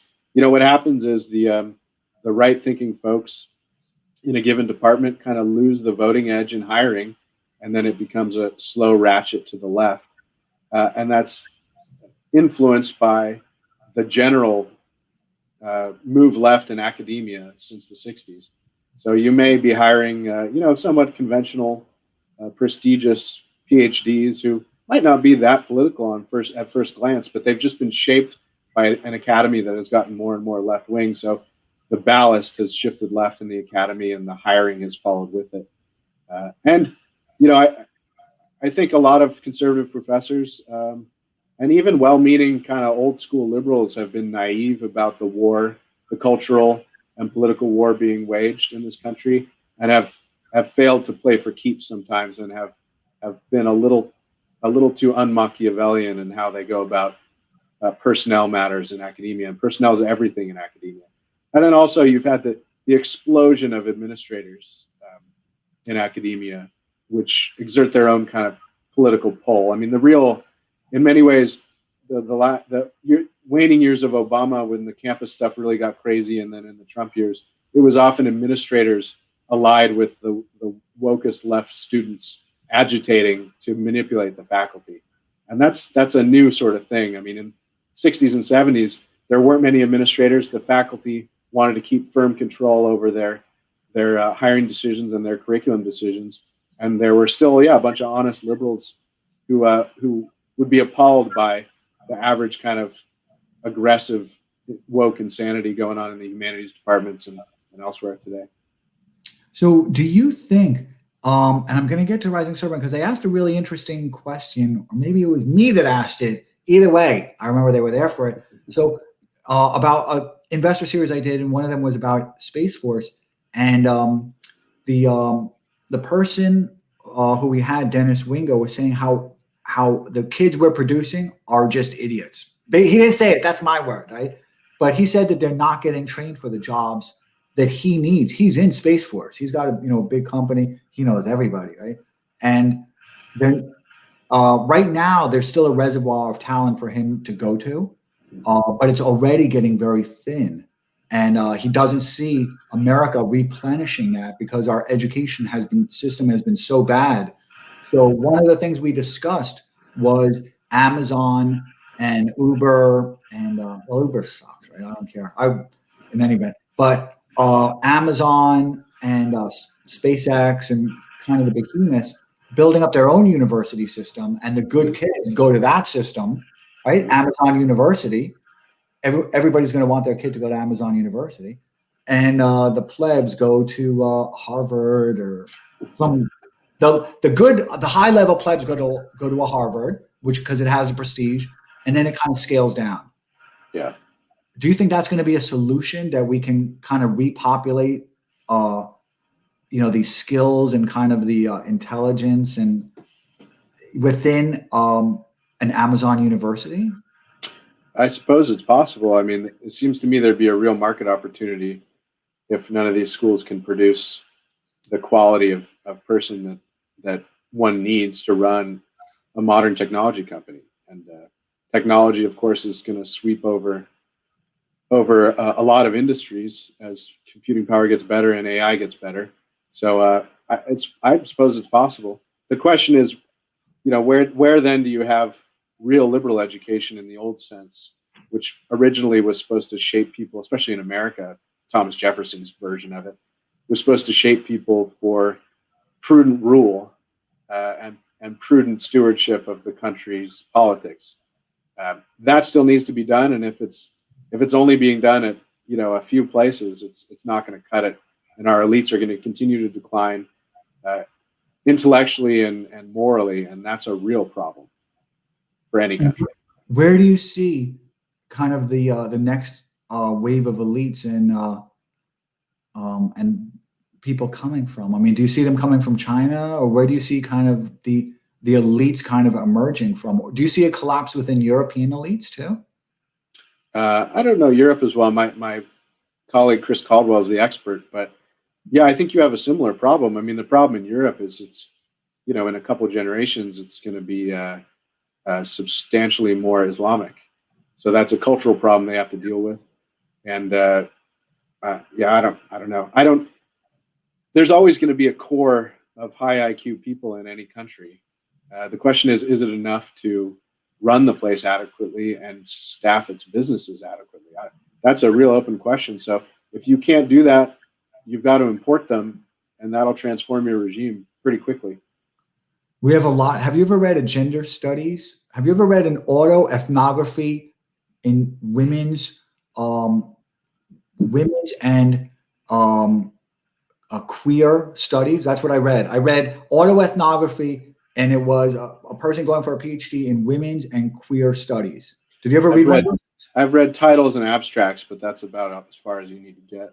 You got to read them. Just read them. Okay, so now I put this question up before and we didn't get a chance to respond to it. So now we're going to respond to it. Namaste. Thank you so much for being here, Rising Serpent. It says, how does Claremont take on the Leviathan beast of the activist corporate complex? Yeah, it's a very good question. I know some folks on the right are trying to, I saw someone who mentioned the Tides Foundation earlier. Some folks on the right are trying to build that for us, that kind of thing. That is to say, I don't know, the problem is that I don't think they're thinking about it as the activist complex. They just want to be able to move money around the right, like the left does from the C3 and foundation level. So people realize the problem and they're working on it. I just listened on Jack Murphy's cast. Matt Brainerd has founded a C3 that's going to focus on not just election integrity, but kind of the guts of community activism in registering, educating, and turning out people to vote. So that's the political side of it. But I think on the right we have to build our own smart money and our own big money to counter the left. And the problem is there's just a lot more of it on the left, and they've been at work for 60, 70 years. I don't think it's insurmountable, but it's going to be a real challenge. And the right has to think more in terms of real activism. David Hines is a good person to read on this. He's been working on this problem for a while, and he's been screaming at the right that they need to get better at activism. Who's David? David Hines, Hines. If you Google him, you can find him. He's good follow on Twitter as well. He wrote a piece for the American Mind. I'll see if I can dig it up and put it in the responses to your tweet. But the right has to think more in terms of activism, and they have to think like counter-revolutionaries. We haven't really thought that way. We have an aversion to thinking of revolutionary politics. There was an instance of that, right, with January 6th, because that kind of was what January 6th was. There was certainly mayhem, right? There were certainly intrusions. There were certainly bad, just, it was what it was, right? But isn't that something that you just described? I mean in more of a organized and institutional way, right? What is our strategy for taking on, as Rising Serpent says, what is our strategy for taking on big money on the left, on the C3 side? What's our strategy for taking on big education? These are not, they're powerful institutions, but they're pretty hollow intellectually and corrupt. So how do you exploit that? How do you show everyone that emperor doesn't have that many clothes, and really undermine the power centers of the left? That's what we have to be thinking about. And my wonderful example of the problem on the right, and people can scoff all they want, but George Will for a long time was a big force on the right. And when Trump just proposed the small thing of taxing university endowments just a little bit, George Will's response was, that's anti-intellectualism, because he's a proud alum of Princeton, not recognizing that Princeton is almost wholly intellectually corrupt. There are enclaves of decent professors, and you can still carve out an okay education there. Do you think he was being genuine when he said that? Do you think that was an authentic? Yeah, I think he really believes it. The response is, "Oh, you couldn't do that. That's not conservative," and it's really just standing in the way of the effectiveness of the right. We have to jettison that term completely from our rhetoric. That's not conservative. The question is whether it's good or not, and whether it helps us or not, and whether it helps continue to preserve some semblance of constitutionalism and American self-government. We're in bad shape, no doubt. I don't mean to be Pollyannish, but that should be the question, not is it conservative? I don't even know what that means. So when I think of the book review a lot, because I read a lot, right? But just in terms of kind of the intellectuals that you guys, breeding is a horrible word, right? But whatever word you want me to give it, right? Putting them on the bench. It's a training camp. Whatever it is, you guys, and you explain what I'm trying to say. But I do think that you guys are producing intellectuals. And when I see the right, I've had a real shortage because there's not that many intellectuals that I can encounter on the right. The people, that I see that are on the right are kind of very clickbaity, and they're just, I don't find them having particularly a good system view. I see them kind of having they're very opportunistic, and I don't see them being very kind of coherent. And I think they're smart, but I think they want to take the YouTube dollars. You know what I mean? You can't be both. So I don't really see anything that a right can assemble around in terms of intellectuals. Do you think that what intellectuals do you see that people can now kind of look to as that guy who's going to better inform them and better educate them, and also giving them the language, right? Because a lot of the right doesn't have the language skills. They don't know how to communicate particularly well. They might be well read. I think some of them are, but they're not good at transferring that. You know what I mean? So they don't have that. In academia, they're much more used to transferring information out of your head onto students. Yeah, you want more true public intellectuals in the old sense. Yeah. Well, and part of the problem is this. Our media landscape is so fractured and disintermediated that it's back in the mid-century, it was easier to be a public intellectual. You had a few outlets, and everyone on the right, so to speak, read them, and people argued. It was a small community in a much smaller country in that way. But beyond that, I would say, read the Claremont Review of Books, read American Affairs, pay attention to Orrin Cass's work at American Compass. Russ Vought, who ran the OMB for Trump, has a new think tank and a C4. So, pay attention to this post-Trump energy and intellectual energy and policy energy, including our Center for the American Way of Life. We've got 7 Washington fellows now, including David Goldman and Carson Holloway, and they're working on identity politics and feminism and China. Can you go backwards just to explain what that is, what those fellows are? Yeah, well, we've always had senior fellows at Claremont, and they're mostly people who write for the magazine. They write books and they teach in our summer fellowships. But with the new center in DC, we've got most of them are academics, but they're public-spirited academics. They want to have some real impact on policy.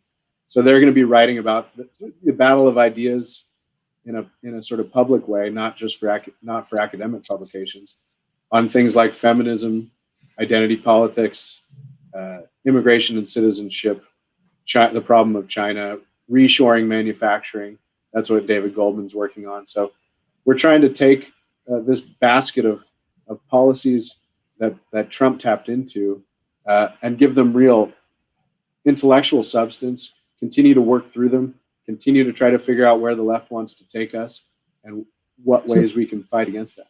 So somebody wrote above, and I'll start with this one, but somebody wrote above about the Tides Foundation, right? You picked up on that, and that the right doesn't have its kind of equivalency of the Tides Foundation. Growing up as a Democrat, right, that you guys, the big enemy was the Koch brothers. I thought the Koch brothers was that type of a thing. And then in 2016, they were calling Trump a Nazi too. They were like, now we don't want small government. Remember when they were big into small government, and then Trump gets in and you say, I want small government, and they start calling him a Nazi. So the right really doesn't. Is there going to be a Tides Foundation of the right? And then you guys would be the think tank that helps inform those policies? I hope so. I mean, there is a foundation ecosystem out on the right. It's just dwarfed right now by the size of the one on the left. So what you'd really need is some public-spirited billionaires to really amp this up on the right. And I hope that they determine that their existence and the decent existence of the American way of life that they rely upon and that their companies rely upon really needs them to do this. I hope that's true. The Kochs don't inspire much confidence in the prospect of this because, well, look, they've always been pretty honest about where they are. They thought Trump was just a big spender guy who had some uncouth ideas about what an American is. I mean, they've always been pretty open borders and always been more of the opinion that the country is an economy with a country rather than a country with an economy. So, I mean, the libertarians have been bad on real political issues. That is, the sources of American preservation and renewal. I think they've been bad on them for 30 years at least, if not more like 50 years. I lost interest in the libertarians when I listened to, I forget what the name of the show is, and I forget the name of the show, and I forget who the guest is, right? But I've been in the market and I used to work on Wall Street, and they said that a libertarian would be against public companies doing quarterly earnings. And that's when I lost all appetite for them. Like, are you guys crazy? The thing that makes America is the transparency of our publicly traded companies are the most transparent in the world. And the liquidity that you get from that, and the fact that you do have regulatory oversight because you've got them reporting their earnings and you've got them, you can do the forensics on those public statements. So you do have regulatory oversight. So when they said that a public company should just report earnings whenever it wants to because that's the market system, it's like, you guys suck. You guys are so wrong that it was indefensible. So I just lost all interest. Yeah, I mean, at the rightward wing of the Libertarian Party, I don't even know it's right to call it rightward wing. But, on the far end of the spectrum is really anarcho-capitalism. They don't really think there should be much of a state. So they're anti-regulation as such. And our view at Claremont has always been, look back at the founding. I mean, we flailed around with the Articles of Confederation for the better part of a decade and figured out that we needed a stronger federal government to actually put in place the rules of the game and some real sovereignty so that we could build the basis for American prosperity. And so that, you can't just, that's one way in which you really can't go back. So we have to wield the powers of the state intelligently. Yeah, they're right that you shouldn't willy-nilly do something because it works regardless of what rights are trampled. That's fine. That's a fine libertarian premise, but they're a little confused about state power and how to wield it. Frankly, most of the Republican Party is, in my opinion. So that's. I'm sorry. So somebody has a comment here, and we saw them before, and it's a cute picture of a dog, right? Do you have any animals? Not at the moment, no. Okay, you got to get them. They're awesome. So D, lots of numbers with a nice picture of a dog. says it is very late to introduce critical thinking at the age of 18. And then other people made comments also. I saw Janan who said, I forget what she said, but essentially she said that you can't, that kids today don't have the skills required to critical thinking, anymore. And that's a very difficult thing to kind of teach somebody when they're 18 years old. So when you think of how the right can use a wedge of homeschooling, there has to be a curriculum that fosters this. Oh, sure. And they're out there. I mean, it's easy to find them. The question is just distribution and widespread adoption. And I think COVID has provided a real boost to that. And I think, look, the one real benefit of this revolution in digital technology and social media is that it's a lot easier to find each other now than it was 10, 20 years ago, and to foster local organization in service of the preservation of Western civilization. I think there are going to be lots of opportunities to do that sort of thing. And the other thing that COVID has driven is a huge, and it's just getting started, really, the biggest in-migration around the country that we've seen in a long time. I think that'll provide some opportunities as well. The sorting of America is going to be pretty interesting, and it's going on aggressively right now, especially at the classic breeding ground of elites, which is the upper middle class and the upper class. They're going more regional. Remote work, especially for certain type of white collar work, is growing and is here to stay. And that's going to provide people some opportunity to sort politically into regions and states. So that'll be interesting. So we have a couple more questions, and I want to get to them. Actually, we have a lot more, but we're not going to be able to get to them because you said an hour and a half, right? Didn't you say that? I did. Yes. Maybe 10 more minutes. I really do have to go. Oh yeah, definitely. Because you were like so terrified, and you still are. Look at you. You're like shaking. And it's not going to go 4 hours. That was like a record. I went 2.5 hours with 2 hours and 20 minutes with Darren twice. With John Robb, 2.5 hours. It's not that hard, right? Time flies pretty quickly.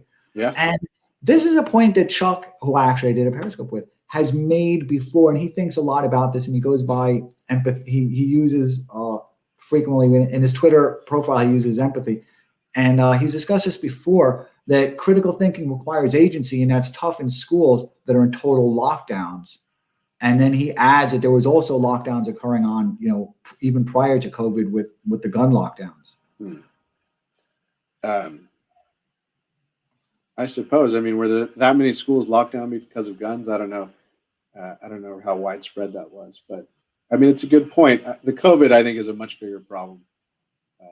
The psychological damage to this generation of elementary and junior high kids, especially, and high school kids, we're really we won't appreciate how bad this was for all of them for years. I don't think it's a real problem. There's a couple of questions. We're going to get to them, and then we're going to try and meet your schedule. You know what the crazy thing is? You could have gone on for 3 hours, and you wouldn't even realize it. Amanda had no idea on Saturday that we went on for 4 hours, right? And we'll do a longer one sometime, Adam. I promise. Yeah. So Stephen Petty, and you got to help better inform me, because these are people that are kind of, I wasn't paying attention to, right? So Steve Petty, and thank you so much for being here, says William F. Buckley was the last of the great conservative intellectuals. Yeah, I would agree with that in a certain sense. Great, especially in the sense of influential. He, especially I think in the waning years of his life, failed to appreciate the political terrain of conservatism and America and where it ought to go. No, and it's partly because of what I mentioned.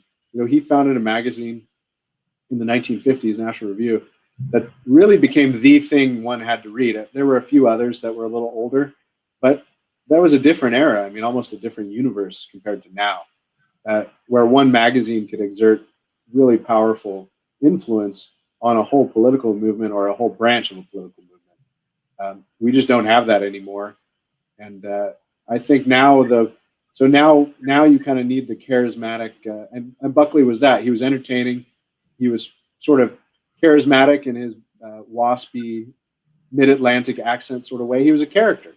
And that's the good model. I mean, you need to be a charismatic character as a public intellectual these days to really arrest people's attention or grab their attention. And you're right, we don't see that many of them. It's true.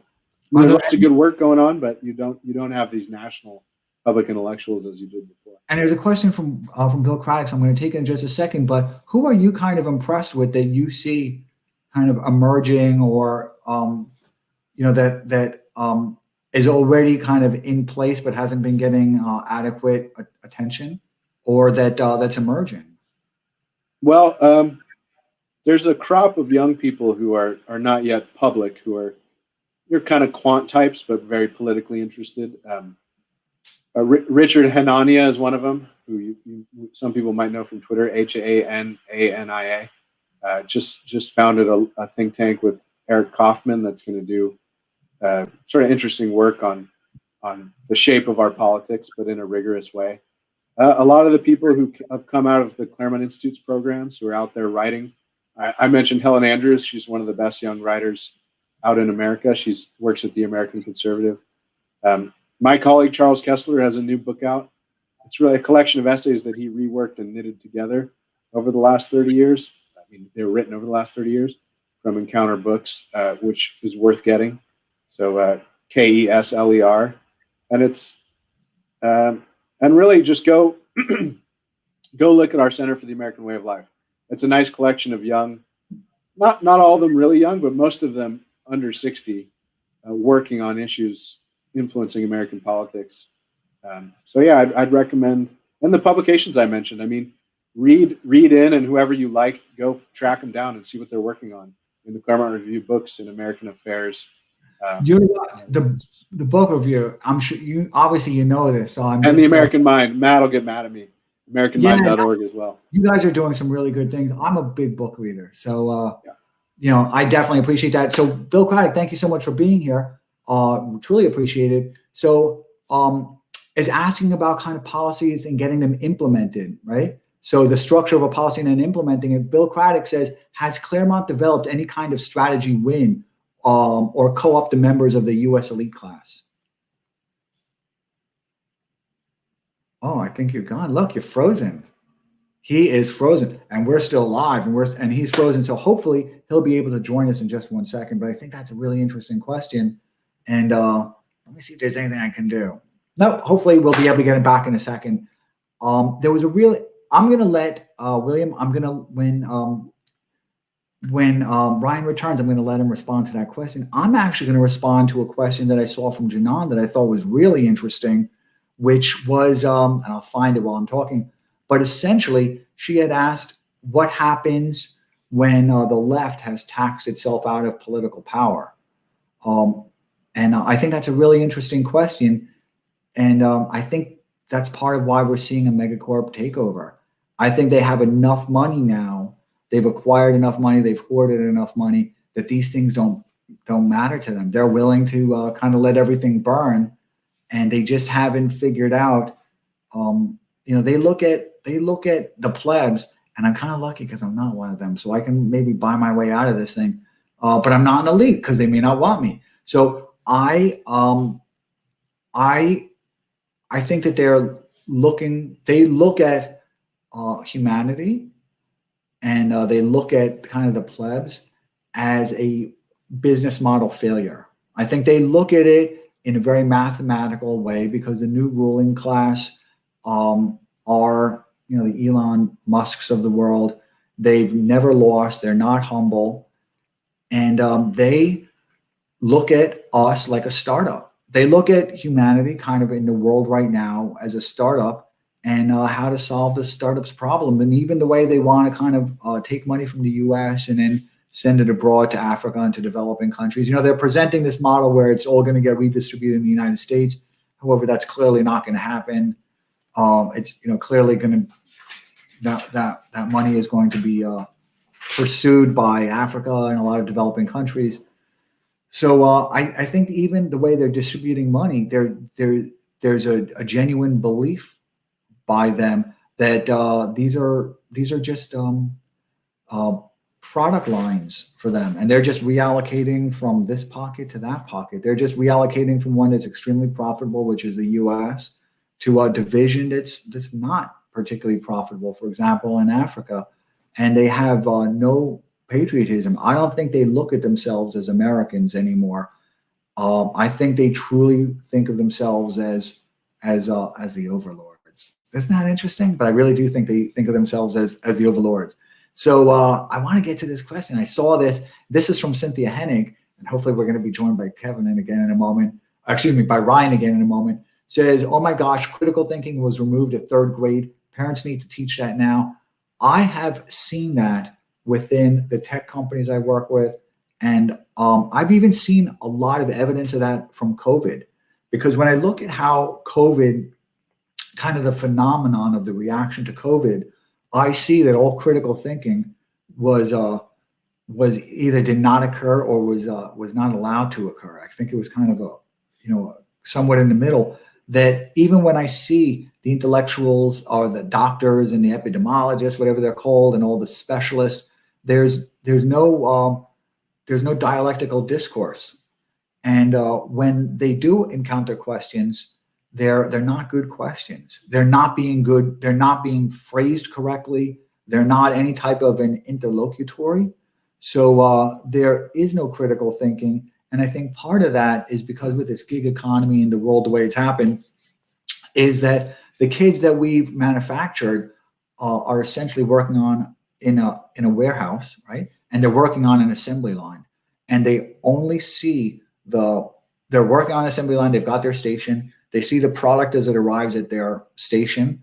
They stamp it, and then it moves along the conveyor belt to another station, and they never think of it before it arrives, and they never think of it after it's gone. They just think about it for the moment that's in front of them. And for that moment that's in front of them, they're going to be loud and boisterous, and they're going to have lots of opinions because it could be something arriving at their station, such as a BLM protest in this case. So I'm looking at the intellectualism of it right now, not just the kind of work way of it. So it arrives at their station. They have a lot of opinions. They're anti-consequentialists.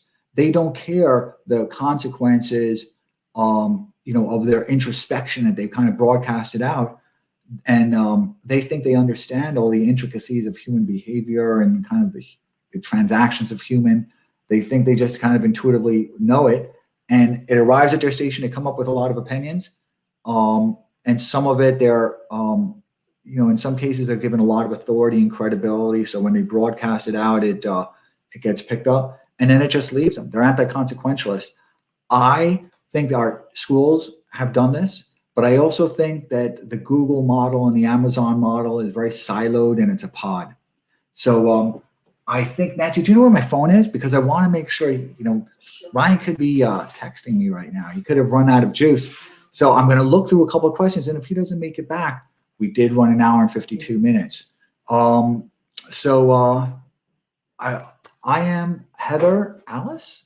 Thank you so much for joining us. Not really sure what that picture is. It might be someplace around here.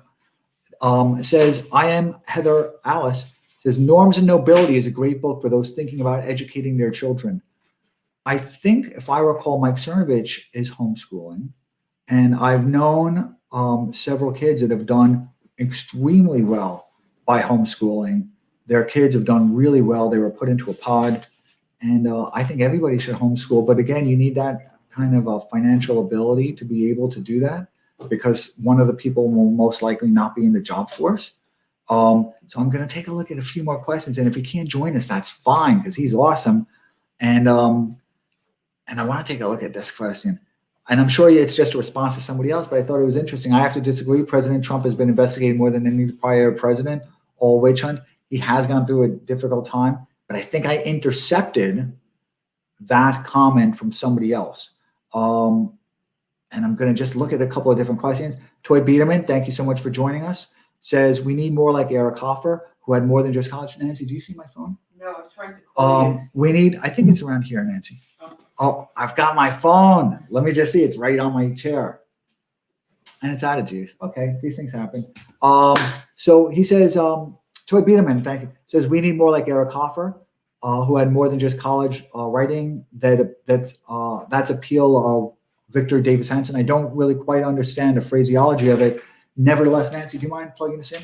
Nevertheless, I was very, very disappointed with the RNC convention because it didn't have Victor Davis Hanson. I much would have preferred him, who could articulate Trump's policies much more than Charlie Kirk. I think Trump already had the Charlie Kirk base. He didn't really need the he already had the Charlie Kirk base, so bringing him on doesn't really help, right? He needed somebody who can articulate all of his policies, because Trump's policies are complex things, and I don't think he possessed kind of the elegance to be able to kind of present them in a way that people would be able to feel like a participant in it. Joe Rogan, and we're gonna see if he comes on. I'm just gonna check my text. Joe Rogan is our intellectual now. Completely agree. I'm a huge fan of Joe Rogan.